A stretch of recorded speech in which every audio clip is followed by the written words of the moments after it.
पुरुषोत्तम धाम पवित्र श्रीक्षेत्र धाम श्री जगन्नाथ महाप्रभुଙ୍କ ଏହି କ୍ଷେତ୍ରକୁ ମଧ୍ୟ ଶଙ୍ଖକ୍ଷେତ୍ର ଭାବରେ ଅଭିହିତ କରାଯାଇଛି। ମହାପ୍ରଭୁଙ୍କ ଦ୍ୱାଦଶ ଯାତ୍ରା ମଧ୍ୟରୁ ଶ୍ରେଷ୍ଠ ଯାତ୍ରା ଭାବରେ ରଥଯାତ୍ରା ବା ଘୋଷଯାତ୍ରାକୁ ନିଆଯାଇଛି।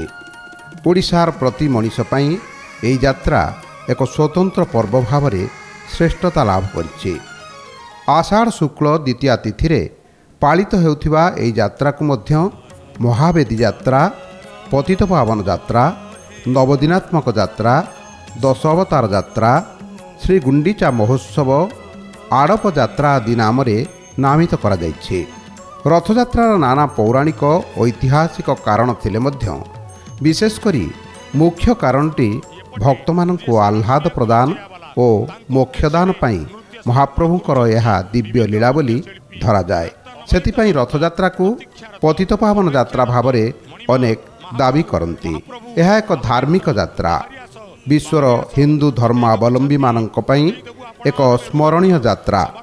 ରଥଯାତ୍ରାକୁ ସାଧାରଣତଃ 8ଟି ଭାଗରେ ବିଭକ୍ତ କରାଯାଇଛି, ଯଥା ସ୍ନାନ ଉତ୍ସବ, ଅନବସର ବା ଅଣସର, ନବଯୌବନ ଦର୍ଶନ, ନେତ୍ରୋତ୍ସବ, ଶ୍ରୀ ଗୁଣ୍ଡିଚା ଯାତ୍ରା, ହେରା ପଞ୍ଚମୀ, ଆଡ଼ପ ବିଜେ ଉତ୍ସବ, ବାହୁଡ଼ା ପର୍ବ ଏବଂ ଶେଷରେ ନୀଳାଦ୍ରି ବିଜେ ଉତ୍ସବ।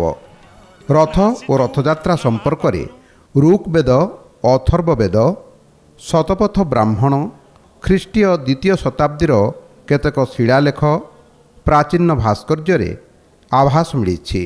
ପୁରାଣ ପରମ୍ପରାରେ ଯେତେ ସବୁ ଯାତ୍ରା ବିଷୟରେ ବର୍ଣ୍ଣିତ ହୋଇଛି, ସେଥିମଧ୍ୟରୁ ପୁରୁଷୋତ୍ତମ ଧାମର ମହାପ୍ରଭୁଙ୍କ ରଥଯାତ୍ରା ହିଁ ରଥଯାତ୍ରାର ପ୍ରକୃତ ପରିଚୟ ପ୍ରଦାନ କରିଛି।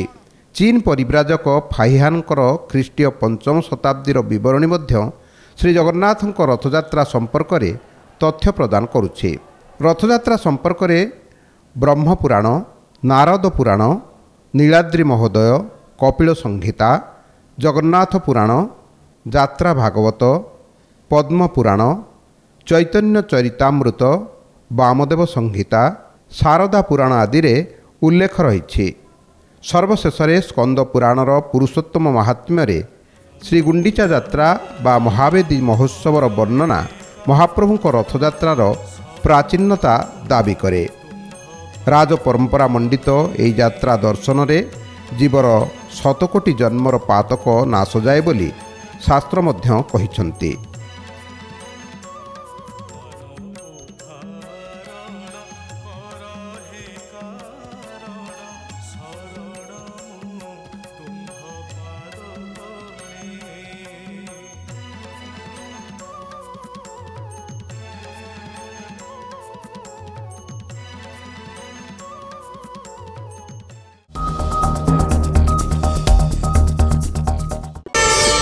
प्रार्थना आम आनंदर उत्स।